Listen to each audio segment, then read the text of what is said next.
I am Shivi Saxena, TGT from Gyandeep Senior Secondary Public School.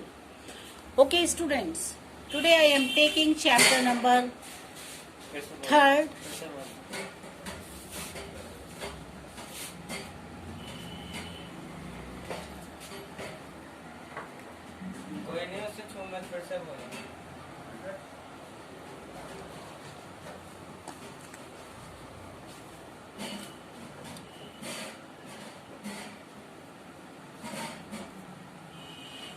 Hello, I am Shivi Saxena, TGT from Gyandeep Senior Secondary Public School. Students, अभी तक हमने chapter 3 history का चल रहा था, उसी को हम आगे बढ़ा रहे थे। उसमें आपको दिल्ली सल्तनत के बारे में बहुत कुछ बताया गया था कि किस तरीके से दिल्ली पर लोगों ने राज्य किया, कौन कौन से रूलर्स आए और उन्होंने किस तरह से अपने दिल्ली को पर शासन किया, किस तरह से उसको आगे बढ़ाते ले गए, कौन कौन से अच्छे और बुरे दिन हमारी दिल्ली ने देखे। तो चलिए हम इस चैप्टर में वो सारी चीजें भी देख लेते हैं, फिर आगे का बढ़ाते हैं। इसमें हमने बहुत सारी डायनेस्टीज इसमें आपके साथ डिस्कस की थी। स्टूडेंट्स, आप ऑलरेडी देख चुके थे कि इसमें 5 डायनेस्टीज के बारे में हम लोगों ने बात की थी। उस सबसे पहले था आपका स्लेव डायनेस्टी, उसके बाद था फिर आपका खलजी डायनेस्टी, तुगलक डायनेस्टीज, उसके बाद में आपने देखा था Syed dynasty and Lodhi dynasty. ठीक है, तो हम आपके सामने स्लेव डायनेस्टी और खलजी डायनेस्टी इन दोनों को आपके सामने डिस्कस कर चुके थे। स्लेव डायनेस्टी में स्टूडेंट्स इसको मुगलक डायनेस्टी भी कहा जाता था और इसके फाउंडर कुतुबुद्दीन ऐबक थे। और स्टूडेंट्स, मैंने आपके साथ ये भी बात शेयर की थी कल कि ये जो आपके मैंने नोट्स बना के लाई हुई हूँ जिससे कि आपको ये चैप्टर समझने में इजी रहे। तो हैंडमेड ये आपके नोट्स हैं जो कि आपको सुविधा देंगे आपको चैप्टर को इजीली समझने में। ठीक है, तो सबसे पहले हम लोग स्लेव डायनेस्टी को ले रहे थे। इसमें हमने इसको देखा था कि किस तरीके से इल्तुतमिश आए, उन्होंने क्या किया, लाहौर से दिल्ली कैपिटल को लेकर आए और फिर चहलगनी थे, उन्होंने क्या किया, फिर उसके बाद रजिया सुल्तान आई और फिर इल्तुतमिश, बलबान एक्सेट्रा, ये सारे लोग इसमें आए और उन्होंने किस तरीके से अप्स एंड डाउन्स इसमें दिखाए गए हैं, आप ये सब कुछ देख चुके थे। ठीक है, और फिर हम लोगों ने खिलजी डायनेस्टी की थोड़ी सी बात की थी जिसमें हम लोगों ने ये देखा था कि खिलजी डायनेस्टी को किस तरीके से आगे बढ़ाया गया, जिसमें सबसे पहले जलालुद्दीन खिलजी आए थे जो कि इसके फाउंडर हुआ करते थे। स्टूडेंट्स, है ना, ये आपके साथ मैं डिस्कस कर चुकी हूँ, प्रीवियस रिकॉर्डिंग में आपने देखा होगा। उसके बाद उनका सन इन लॉ था जो जलालुद्दीन का, वो था अलाउद्दीन खिलजी। वो आए, उन्होंने बहुत कुछ किया हमारे लिए। और फिर उसके बाद अमीर खुसरो, उनको मैंने आपको बताया था कि वो किस नाम से जाने जाते थे, उनको पैरट ऑफ इंडिया कहा जाता था। उस समय जौहर भी एक प्रथा थी, जौहर प्रथा जो मैंने आपके साथ डिस्कस की थी, उसमें भी लेडीज जो होती थी अपने पति का वेट करती थी कि वो युद्ध से आएंगे, लेकिन वो अगर उनकी मृत्यु का समाचार मिलता था तो वो उसी आग के कुंड में कूद जाती थी। तो ये जो प्रथा थी ये यहीं से स्टार्ट हुई थी। सबसे पहला जो इसका स्टार्टिंग हुई थी वो यहीं से हुई थी। ठीक है, फिर इसे आगे चल के इसको रोक दिया गया था क्योंकि ये प्रथा बहुत ही ज्यादा शर्मनाक थी, इसलिए। फिर देखिए, आपने देखा था इन्होंने जमींदारी सिस्टम भी खत्म कर दिया था। फिर आगे चल के हमने इनका एडमिनिस्ट्रेशन देखा था। कौन कौन से इन्होंने 4 ऑर्डिनेंसेस थे जो कि पावरफुल तरीके से जो नोबल्स काम करते थे उन पर जो हुकूमत जमाते थे उन्हें किस तरीके से रोका जा सके। तो ये सारा कुछ आप इसमें देखते चले आए थे। आर्किटेक्चर भी आप देख चुके थे। ठीक है, चलिए, तो अब हम इस चैप्टर को आगे बढ़ाते हुए बिना टाइम को वेस्ट करते हुए इसे बढ़ाएंगे। आपको समझाना चाहेंगे कि जो आपकी 3rd डायनेस्टी है वो है आपकी तुगलक डायनेस्टी। बच्चों, ये खलजी डायनेस्टी के बाद का टाइम पीरियड है और सैयद डायनेस्टी से पहले की ये हमारी डायनेस्टी है। जब खलजी डायनेस्टी का एंड हुआ तब तुगलक डायनेस्टी की स्टार्टिंग होती है। और इसके जो फाउंडर थे वो घियासुद्दीन तुगलक थे। और जो ये फर्स्ट रूरल इरिगेशन के लिए इनको माना गया है। इन्होंने काम किया, मतलब एग्रीकल्चर को आगे बढ़ाया इन्होंने, इस तरीके से अपनी अर्थ का यूज किया उन्होंने, किस तरीके से उसको कल्टीवेट कर सकते हैं और उसको हार्वेस्टिंग के लिए उन्होंने एग्रीकल्चर को लेकर के इन्होंने इसमें रूल किया। उन्होंने अपनी जमीन से बहुत चीजें पैदा की। फिर देखिए फिर क्या हुआ कि बहुत ही मतलब एक दुखदाई उनकी डेथ थी, जो कि एक वुडन स्ट्रक्चर के जरिए से वो कुछ उनको उसमें वो उनको सडन उनका एक्सीडेंट हुआ और वो उनकी मृत्यु हो गई।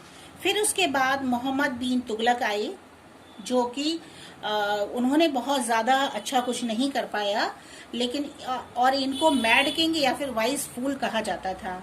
अब आपके दिमाग में बच्चों क्वेश्चन आता होगा कि मैड किंग और वाइस फूल क्या मतलब है इसका।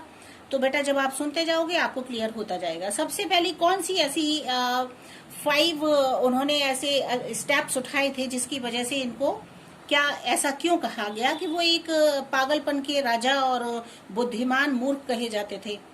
तो सबसे पहला तो बेटा इन्होंने क्या किया था, वो था कि कैपिटल जो थी दिल्ली की, है ना, स्टार्टिंग में आपने सुना ही था कि इल्तुतमिश जो थे उन्होंने दिल्ली में कैपिटल बनाई।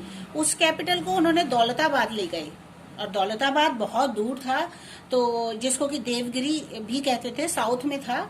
तो ये काफी दूर होने की वजह से इन्होंने सोचा कि इसको हम इस पर भी हम अपना हुकूमत जमा लेंगे। तो इन्होंने कोशिश की उसे अपना कैपिटल बनाने की, लेकिन वो सक्सेस नहीं हो पाई, क्योंकि वो काफी डिस्टेंस की वजह से वो वहां तक अपनी सेना को, अपने पूरे राज्य वंश को वहां तक पहुंचा नहीं सके और उन्हें वापस लौटना पड़ा। तो इस तरह से ये यहाँ पर अनसक्सेस रहे। नंबर 1 पॉइंट, ठीक है, क्लियर है ये आपको।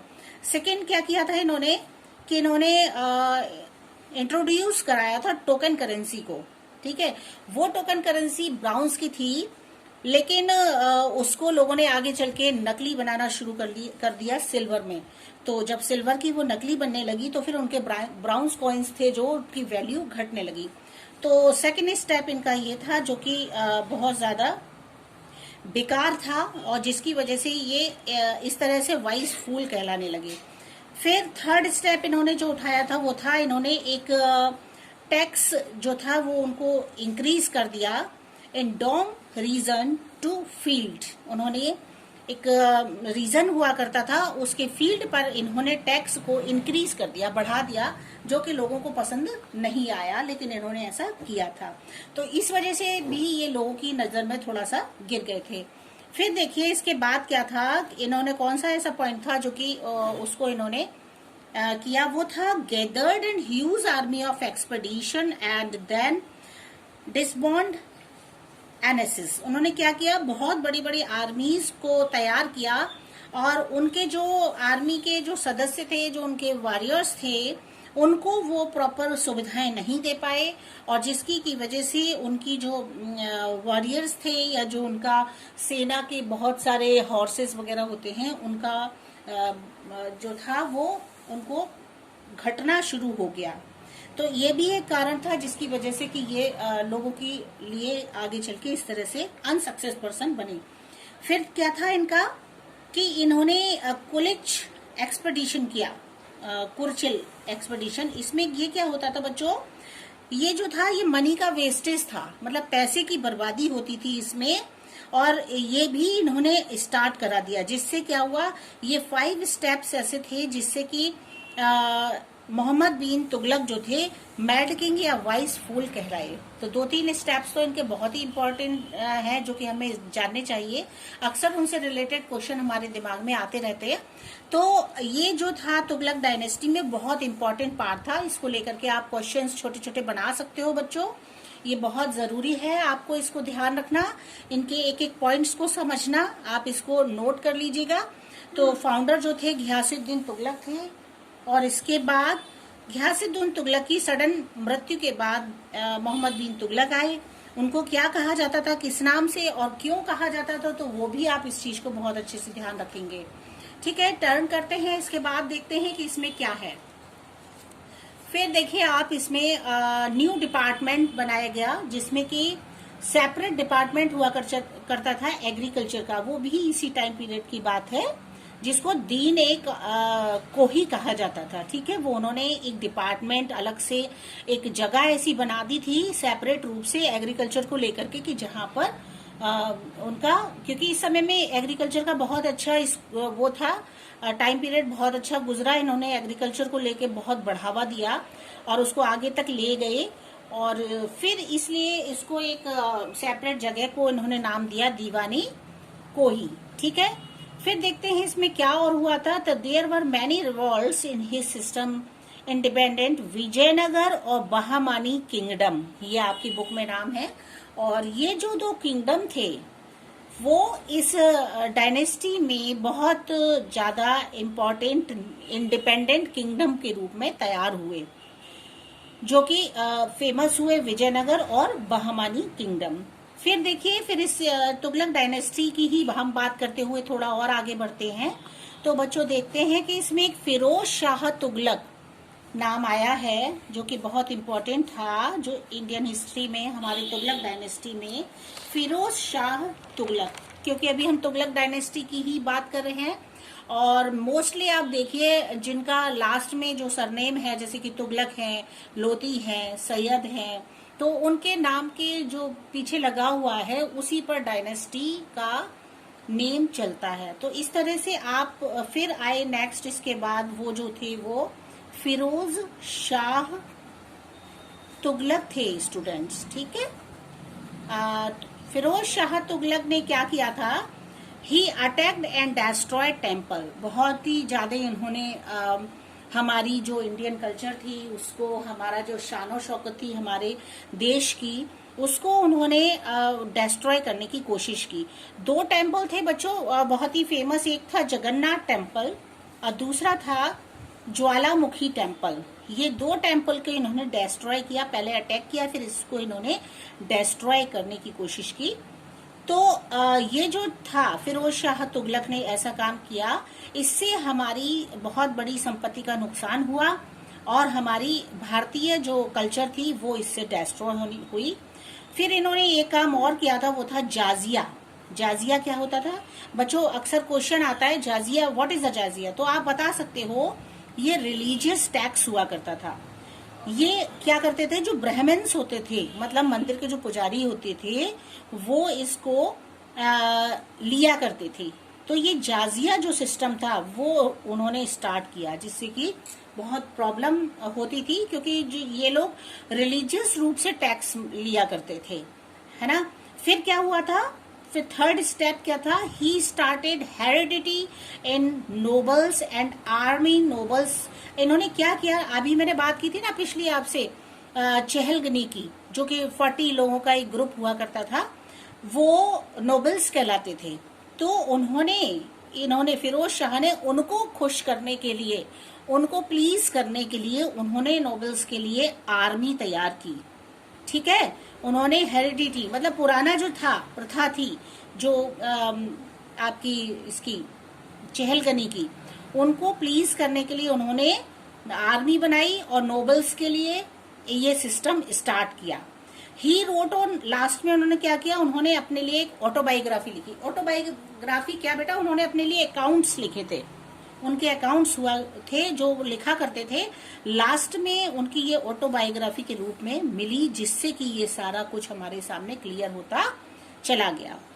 तो फिरोज शाह तुगलक के बाद में लास्ट रूलर थे जो इसके, वो थे मोहम्मद शाह तुगलक। ठीक है, उससे पहले आर्किटेक्चर देख लेते हैं क्या थे इसके तुगलक डायनेस्टी के।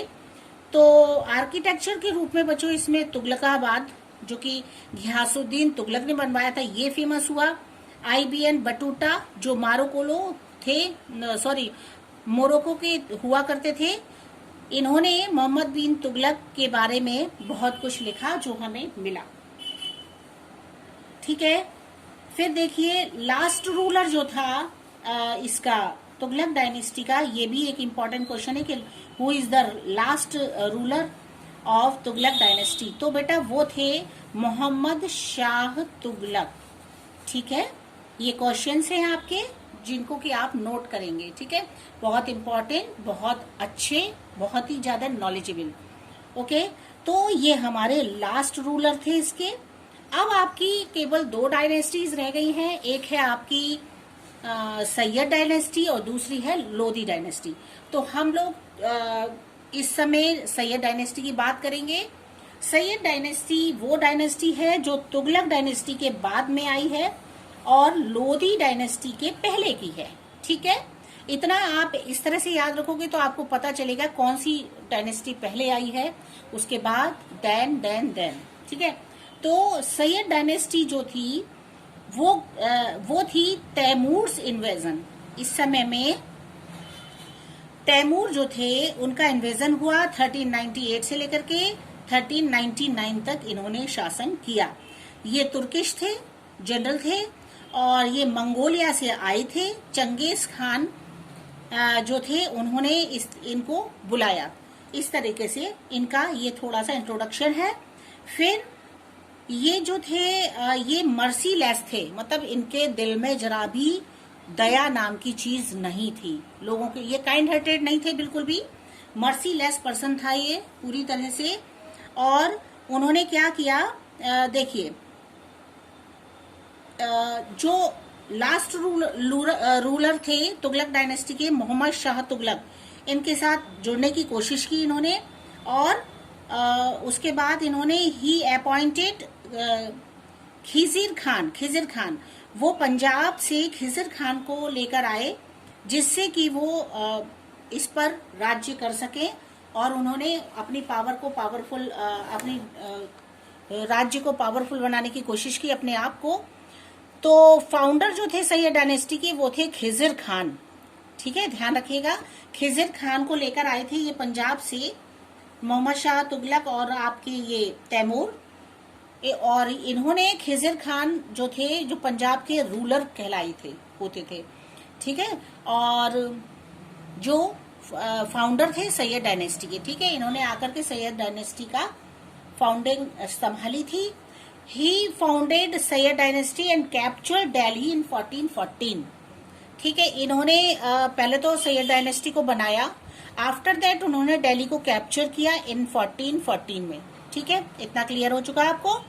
अब देखिए, खिजिर खान जो थे वो मुबारक शाह थे, मोहम्मद शाह, मुबारक शाह और आलम शाह, ये जो थे ये लास्ट रूलर थे इस डायनेस्टी के। ठीक है, तो इसमें ये सारे आते थे। और तारीखे मुबारक शाह एक बुक थी। ठीक है, जो मुबारक शाह बता रहे थे हम, ये एक बुक थी, wrote at his this dynasty, वो इसी डायनेस्टी में लिखी गई थी। और इसको लिखा था वो थे आपके अहमद सिर हिंद। ठीक है, इस तरीके से ये नाम है कि आपके जो इस बुक के मुबारक शाह बुक के कौन से राइटर हैं, ऑथर हैं, तो आप लिख सकते हो यहा दिन अहमद सिर हिंद। ठीक है, याद रखना, ये आप नोट कर लीजिएगा। ये इम्पोर्टेंट डायनेस्टीज से रिलेटेड काफी कुछ आपके लिए इसमें मिल रहा है। और अब बात करते हैं हम लोग, तो बस इतना ही था, इसमें ज्यादा कुछ नहीं है इन दोनों डायनेस्टीज में। एक लोधी डायनेस्टी और सैयद डायनेस्टी में बहुत ज्यादा मैटर नहीं है। और जो आपकी स्टार्टिंग की 3 डायनेस्टीज थी उसमें बहुत चीजें थी, बहुत सारा अप्स एंड डाउन्स था इस चैप्टर को लेकर के। फिर देखिए आपका आता है इसमें जो है लोधी डायनेस्टी। हम एक बार बुक से भी शेयर कर लेते हैं बच्चों आपके सामने, जिससे कि आपको कोई भी कंफ्यूजन ना रहे। ठीक है, तो देखिए ये इन्वेजन ऑफ तैमूर आप देख रहे हो।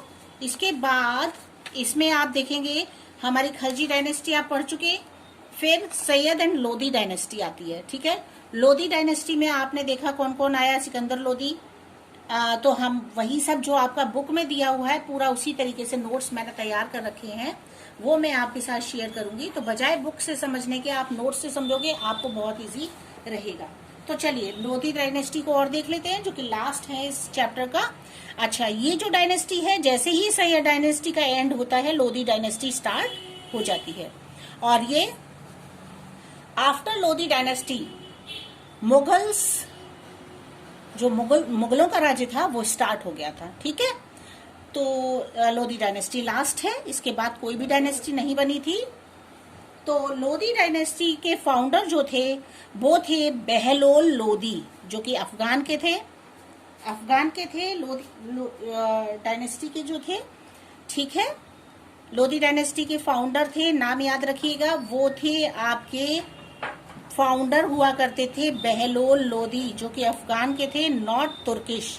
इस चीज का नाम ध्यान रखिएगा, आप इनको तुर्किश मत समझ लीजिएगा, ये अफगानिस्तान से आए थे, अफगान से आए थे, ये तुर्किश बिल्कुल नहीं थे, ठीक है। After that there was the next ruler Sikandar Lodi, ठीक है। सिकंदर लोदी, जिसने, इसका नाम तो काफी फेमस हुआ था, ही फाउंडेड सिटी आगरा, इन्होंने आगरा सिटी को बनवाया था, एंड मेड हिज कैपिटल, और आगरा को इन्होंने बच्चों अपनी कैपिटल बनाया, ठीक है। और इनके जो फेमस आर्किटेक्चर्स थे वो हैं आपके मोती मस्जिद, ताजमहल सिटी एस्टेब्लिश कराया इन्होंने, सिकंदर लोदी के द्वारा ही ये सिटी एस्टेब्लिश हुआ था। और उन्होंने लिखा था जो, वो था गुलरुखी इन पर्शियन, गुलरुखी लिखा था इन्होंने, इनका लिटरेचर था जिसको पर्शियन लैंग्वेज में लिखा गया था, ठीक है। ये भी बहुत अच्छी चीज है आपके लिए, नॉलेजेबल।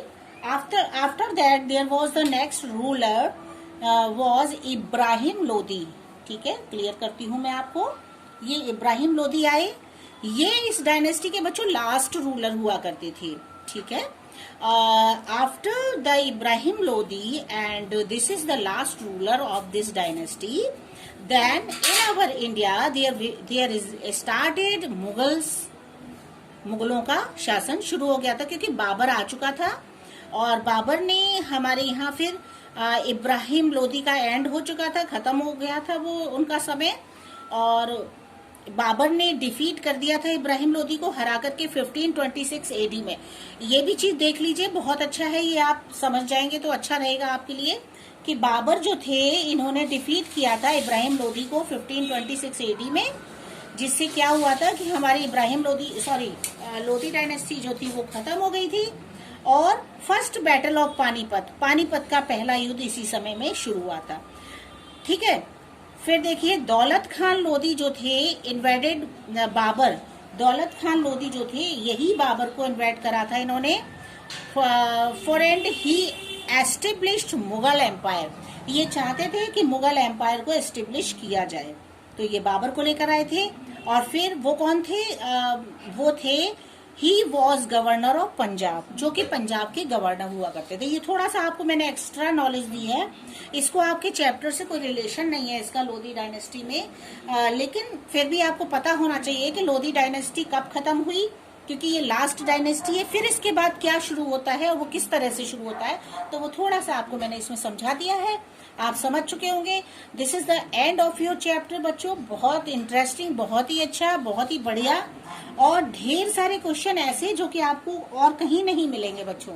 आप 7th स्टैंडर्ड में हैं, आप इससे बहुत सारे क्वेश्चन ले सकते हो, आने वाले फ्यूचर में आपको इनसे रिलेटेड बहुत सारे क्वेश्चन किसी भी कंपटीशन में पूछे जा सकते हैं, पूछे जाते ही हैं बच्चों। तो इसलिए इन सारे क्वेश्चंस को याद रखना, कौन सी सन थी, कौन सा फर्स्ट नेम था, कौन सा सेकंड नेम था, कौन सा लास्ट नेम था, किसने आकर के क्या किया, कौन वाइस फूल के नाम से जाना जाता था, किसने तुगलक डायनेस्टी चलाई, कौन खलजी डायनेस्टी का फाउंडर था, लास्ट रूलर कौन था, है ना, स्लेव डायनेस्टी कौन थी, मुगलक डायनेस्टी किसको कहते थे। तो ये सारी चीजें आप देखते चले गए कि किस तरीके से डायनेस्टीज कंटिन्यूअस चलती चली गई, और ये this is the chapter of your last. Okay, now अब हम लोग जो करते हैं वो देख लेते हैं अपने चैप्टर से रिलेटेड, थोड़ा मैं आपको दिखाऊंगी कि ये जो आपका चैप्टर था, चैप्टर नंबर 3 था ये, और इसमें ज्यादातर बात की गई थी साउथ को लेकर के, नॉर्थ की बात की थी, सॉरी साउथ की बात नहीं, नॉर्थ की बात की गई थी, दिल्ली वगैरह को लेकर के हम लोगों ने काफी कुछ देखा, डायनेस्टीज देखी, क्या कुछ आया इसमें वो समझ चुके। अब बच्चों मैं आपको जो दूंगी इसमें वो आपके लिए PDF दे दिया जाएगा, तो आप इसमें फिलिंग द ब्लैंक्स हैं, कुछ ट्रू फॉल्स हैं, कुछ आपके शॉर्ट क्वेश्चंस हैं, लॉन्ग क्वेश्चंस हैं, ये सारे आप इसमें लेंगे। इस तरह से इस चैप्टर को आप पूरा कंप्लीट कर लेंगे, MCQs हैं वो भी आप करेंगे, और इस तरह से ये चैप्टर बेटा आपका कंप्लीट हो चुका है। इस तरह मैंने आपको इसमें SST सब्जेक्ट में मैंने आपको हिस्ट्री के 3 चैप्टर्स कंप्लीट करा दिए आज, और आपके ज्योग्राफी में भी 3 चैप्टर्स हो गए हैं, सिविक्स में 2 चैप्टर्स हो गए हैं। इस तरह से बच्चों आपके total chapter there are 8 chapters जो कि पूरी तरह से फिनिश हो चुके हैं, कंप्लीट हो चुके हैं। अब बच्चों आपका काम शुरू होता है कि आप अपने वर्क को बिल्कुल पेंडिंग नहीं रखेंगे, कंटिन्यूअस मेरे साथ चल के उसको पूरा कर लिया है आपने। और जिन बच्चों का थोड़ा बहुत भी रह गया है तो वो उसको पूरा कर लेंगे, क्योंकि कभी भी आपसे नोटबुक्स ली जा सकती हैं और आप उसको तैयार कर लीजिएगा। ठीक है, उसको चेक करने के लिए मुझे चाहिएगा करेक्शन के लिए, तो आप तैयार रखिएगा वो सारी बुक्स, अपनी नोटबुक्स। ओके स्टूडेंट्स, रिवाइज कीजिएगा, क्वेश्चंस याद कीजिएगा। Okay, bye bye.